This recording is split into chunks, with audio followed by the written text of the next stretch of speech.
Conseil de guerre à Lanka. Après avoir constaté la vaillance d'Hanuman et ses prouesses au combat, Ravana convoqua ses ministres dans ce qui lui restait de palais. Il leur dit: « Lanka, pourtant impénétrable, vient d'être saccagée. Mes palais sont en ruine et les meilleurs guerriers Rakshasa sont morts. Je vous ai fait venir ici pour entendre vos avis et conseils sur la situation présente. Il est évident que Rama viendra bientôt attaquer Lanka avec une armée de singes. Il a fait ses preuves l'an dernier à Janasthana en massacrant 14 000 de mes meilleurs guerriers Rakshasa, ainsi que 2 de mes frères. Traverser l'océan sera pour lui un jeu d'enfant. Mes amis, j'attends vos recommandations. » Les Rakshasa ignoraient totalement l'ampleur de la force de Rama, mais pour plaire à leur maître, ils lui présentèrent leur point de vue. Certains lui rappelaient ses exploits ainsi que ceux de son fils Indrajit.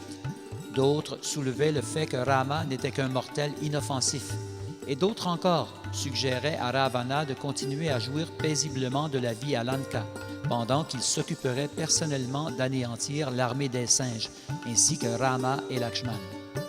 Tout cela pendant qu'ils brandissaient leurs armes, prêts au combat. Vibhishan, sage et pieux, leur demanda de s'asseoir, puis adressa la parole à son frère aîné. « Ô Ravana, avant de recourir à la violence, il faut d'abord tenter la conciliation, les présents, puis la dissension. Et même dans le cas où la violence serait justifiée, il faut savoir analyser la situation. Rama est extrêmement puissant et vertueux, et il cherche à se venger. L'enlèvement de Sita est la cause de la crise que nous traversons maintenant.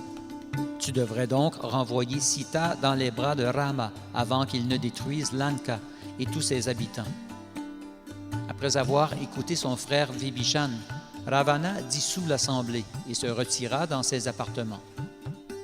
Le lendemain matin, Vibhishan se présenta devant Ravana, qui, sur le trône royal, écoutait les brahmanas prier pour son bien-être. S'assoyant près de son frère, Vibhishan lui dit: « Ô Ravana, depuis que tu as amené Sita à Lanka, plusieurs présages funestes se sont manifestés.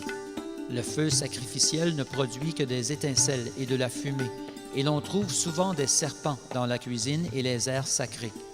Les fourmis envahissent les offrandes et des corbeaux se perchent sur les toits des palais.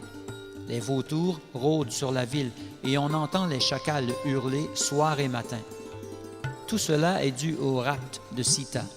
Ô mon frère, la seule issue est de renvoyer immédiatement Sita à Rama, son époux légitime.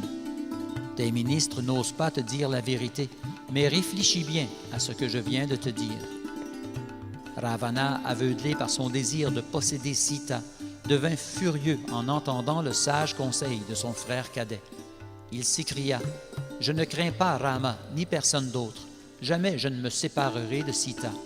Ô Vibhishan, tu peux partir maintenant, cela m'est égal. »